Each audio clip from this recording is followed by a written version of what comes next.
Everyone's tried to flip tires before. Trying to flip a tire on ice, it catches an edge. The shoulders are the edge. Freaking love that analogy. In order for him to stack me, he has to catch that edge. Does that make sense? So what I'm doing, just going through that same thing again, that nice solid grip, I get underneath, I reach up high in the lapel. I turn it over, create that pistol grip. As I unlock my guard, I keep it clamped, I turn it in. Does that make sense? And now I use that shifting motion to create space at my discretion, not his. I put the foot in the hips and I keep this nice and locked up tight. Okay? As he stands up, make sure that you keep the foot in the pressure, keep him pulling, and I keep the feet in the pressure, feet in the hips for the pressure. Right away, see where his hand is? Even if he grabs the gi, does he have control of my leg? I have control of my leg. He does not. Does that make sense? My foot goes right by the knee. As you're practicing, guys, don't be a dick. Don't like kick the shit out of him. Just place it on there, all right? And what you're trying to do is just kick his leg out from under him. Pop. As soon as that hand goes down, I coil my leg and I shoot my leg over so that my thigh is touching his neck. Does it make sense? Now, the hand that's underneath, that's grabbing the lapel, grabs the pants, and right away, before anything else, for example, if he tries to stack from here, I push off his hips and I shoulder walk back quickly. I have to feel my hips and my head on the ground dragging. This is absolutely crucial. This way he'll never catch that edge on the tire. Does that make sense? My toes are up. They're not ballet toes. I don't do ballet. Anyone do ballet? Except for Pete? Yeah. Okay.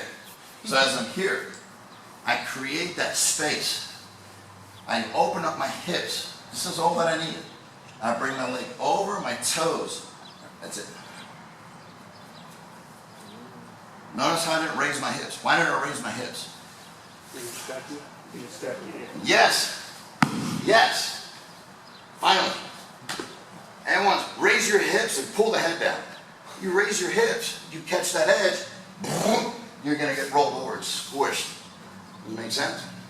But if I maintain that distance, and I create that by pushing on the hip with my foot, but I keep pulling him with me, I shoulder walk back and create distance, there's no way he's going to stack me. He doesn't have the leverage. He doesn't have that edge that he needs. Does it make sense? Notice where my feet were. There's no way I can get my foot like a traditional triangle here. There's no way. I don't need to. Because the entire concept of a triangle is to bring your legs together to cut off the carotid artery, right?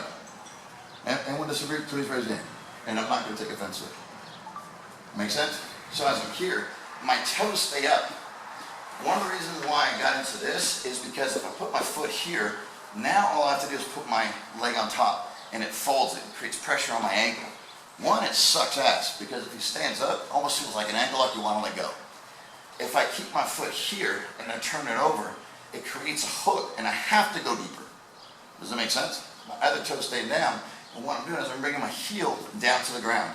My knees are going to be pinched together like this. Does that make sense? Mm-hmm. So it doesn't matter how broad you are anymore. As long as you can, I've even done it from here. Same thing. I've pinched my knees together and I've turned them down. Does that make sense?